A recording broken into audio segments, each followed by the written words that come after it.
খুলে ফেলো। এই দুজন আগে ডেট করত, তাদের 4 বছরের প্রেমের সম্পর্ক ছিল, কিন্তু তারা এখন প্রাক্তন। আর যদি ওরা 30 দিন একসাথে চেনে বাঁধা থাকতে পারে, তাহলে আমি ওদের দেব $2.5 লাখ। তোমাদের কতদিন আগে ব্রেকআপ হয়েছে? 3 বছর আগে। ও আমার সাথে ব্রেকআপ করেছিল। হ্যাঁ, ও ঠিকই বলছে। আমি তোমাদের কোনো জোর করছি না, কিন্তু একবারে হ্যান্ডকাপ পরা হয়ে গেলে এই চ্যালেঞ্জটা কিন্তু শুরু হয়ে যাবে। আমি রাজি। ও দুজনেই God! হ্যান্ডকাপ পরে নিয়েছে। এখন থেকে তোমাদের দুজনের মধ্যে কেউ কুইট করতে চাইলে এই রেড লাইনটা ক্রস করবে, আর আমি সঙ্গে সঙ্গে হ্যান্ডকাপটা খুলে দেবো, ভিডিওটা শেষ হয়ে যাবে। কিন্তু তোমাদের মধ্যে কেউ কিচ্ছু জিতবে না। তোমরা দুজন মজা করো। আমার এক্স বয়ফ্রেন্ড সত্যি জিমি। ভাই মানেটা কি? কি খবর? হাই। আমরা কি তাহলে? ও ও এসব কি হচ্ছে? এটা তোমাদের কাছে আগামী 30 দিনের জন্য একটা মিষ্টি বাড়ি। এটা হলো কিচেন, তোমরা আড্ডা দিতে পারো, ওয়ার্কআউটও করতে পারো, তোমাদের আলাদা বিছানা আছে, আর একটা কোশ্চেন মার্ক ডোর, এটা নিয়ে পরে ভাববে। আর সব থেকে যেটা গুরুত্বপূর্ণ, তোমরা হয়তো ভাবছো যেহেতু তোমরা একে অপরের সাথে চেন দিয়ে বাঁধা, তাহলে বাথরুম যাবে কি করে? ও না, কেউ একজন বাথরুমে যাও। কি বলছো? স্নান করার সময়ও এটা পরবো?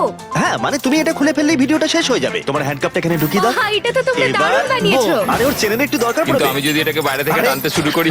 দাঁড়াও। আরে আমার বিশ্বাস হচ্ছে না তোমার সাথে এক ঘরে থাকতে হবে। হ্যাঁ, তুমি আবার আমার সাথে আটকে গেছো। হ্যাঁ। না না, আমিও তো তোমার সাথে আটকে গেছি। ও গড। আসলে সুজি এরকম চ্যালেঞ্জ এর আগেও করেছিল, যখন ও একটা রুমের ভেতরে একজন অচেনা মানুষের সাথে 100 দিন কাটিয়েছিল। কিন্তু এবার ওর সাথে এমন একজন রয়েছে যাকে ও খুব ভালো করেই চেনে। আচ্ছা একটা জিনিস বলো, আমাদের কি একসাথেই খেতে হবে? আমি জানি না।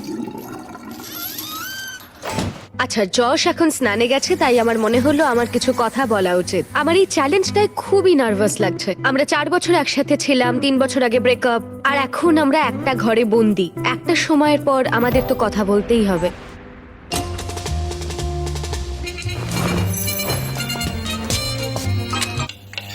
আরে আরে, এটা কি করছো?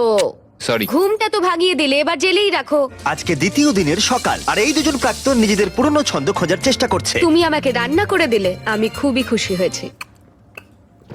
এই 60 ফুট লম্বা চেনের জন্য ওরা নিজস্ব জীবনযাপন করতে পারছে, আর এটাই বোধহয় ওদের প্রয়োজন ছিল। যদি আমাদের আরো কাছাকাছি বেঁধে রাখা হতো, সেটা ভেবে আমি অ্যাকচুয়ালি ভয় পাচ্ছিলাম। তোমার আমার সাথে থাকতে ভয় লাগছে? হ্যাঁ, এই ভয়টা অস্বাভাবিক নয়, কারণ এই চেনটা ছোট করা হবে, আর এই দুজন প্রাক্তনের কাছে সেটা বাধাও হয়ে দাঁড়াবে। এখান থেকে আমি বেরোতে চাই। তোমার জন্য মরে যেতে ইচ্ছা করছে। কিন্তু এখন একসাথে থাকাটা ওদের কাছে ক্রমশই কঠিন বলে মনে হচ্ছিল।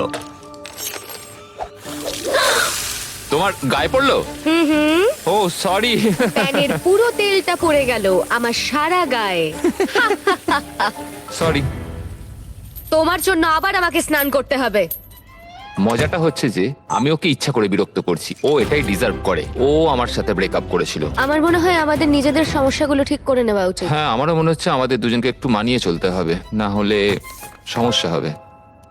কয়েকদিন ধরে জিমি এখানে আসেনি। আমার কিছু একটা করতে ইচ্ছা করছে, কারণ এখানকার এটাই ভাইব, নীরবতা সব সময়। পরিস্থিতি এতটাই জটিল হচ্ছিল যে আমি ভাবছিলাম চেনটা ছোট করা হলে সেটা ওদের কাছাকাছি আনবে, নাকি আরো দূরত্ব তৈরি হবে। আজকে পঞ্চম দিনে রয়েছে আমাদের প্রথম অফার। পঞ্চম দিনে স্বাগত। তোমরা দুজন রুমের দুদিকে রয়েছো কেন? কারণ সে সুযোগ আছে। ঠিক আছে, এদিকে এসো। প্রায় 1 সপ্তাহ হতে চললো, কেমন লাগছে বলো? আসলে ব্যাপারটা হলো আমি ওর সাথে মানিয়ে চলার চেষ্টা করছি। আমার পক্ষে তো কথা বলাটাও কঠিন হয়ে যাচ্ছে। হ্যাঁ, তোমরা একসাথে চেনে বাঁধা থাকা অবস্থায় 5 দিন কাটিয়েছো, তাই সেটা সেলিব্রেট করতে একটা স্পেশাল অফার আছে। যাই হয়ে যাক না কেন, তোমাদের চেন আমরা ছোট করবই। ভাই। প্রথম অফারটা হলো একটা 50 ফুটের চেন, তোমাদের এখনকার চেনটা থেকে 10 ফুট কম। ওকে। আর দ্বিতীয় অফারটা হলো একটা 30 ফুটের চেন, তোমাদের এখনকার চেনটা হাফ করে দেওয়া হবে। আর যদি তোমরা এটাকে বেছে নাও, তাহলে আমি তোমাদের প্রাইস পুলে আরো $25,000 অ্যাড করে দেবো। যদি তোমরা এখানে বসে বসেই $25,000 জিতে নিতে চাও, তাহলে এই 30 ফুটের চেনটা তোমাদের নিতে হবে। না, এটা তো খুবই ছোট। আর যদি তোমরা এই চেনটাকে বাছো, তাহলে তোমরা একে অপরের অনেকটা কাছে চলে আসবে। না মানে 4 বছর তো আমি তোমার কাছে ফ্রিতে ছিলামই, এখন না হয় আরেকটু কাছে এলাম।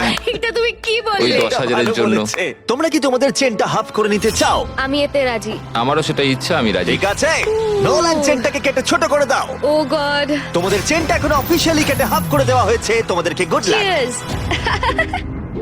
আমার এই টাকাটা নেওয়ার জন্য কোনো আফসোস নেই। আমাদের এখনো 25 দিন থাকতে হবে, তবে আমি এটা ভাবিনি যে চেনটা এত তাড়াতাড়ি ছোট হয়ে যাবে। বেশি ছোট হয়ে গেলে আমাদের মধ্যে অনেক সমস্যা হতে পারে। আমার তো মনে হচ্ছে যে এটা খুব তাড়াতাড়ি হতে চলেছে। এখন থেকেই শুরু করে দিলে? ও 24 ঘন্টাও হয়নি আমাদের চেন ছোট হয়নি তো। হয়েছে, আর আমাদের এখন থেকেই অনেক সমস্যা বেড়ে গেছে। যেমন এখন জর্জ স্নানে গেছে আর আমাকে টেবিলে বসে থাকতে হচ্ছে। আমার এখন বিছানায় শুয়ে থাকতে ইচ্ছা করছে, কিন্তু চেনটা আর অত দূর পৌঁছচ্ছে না। ভোর 4টের সময় ও আমাকে তুলে দিয়ে বলল যে ও বাথরুম যাবে। আমাকে ওয়াশরুম যেতে হবে। চেনটা ছোট হয়ে গিয়ে খুবই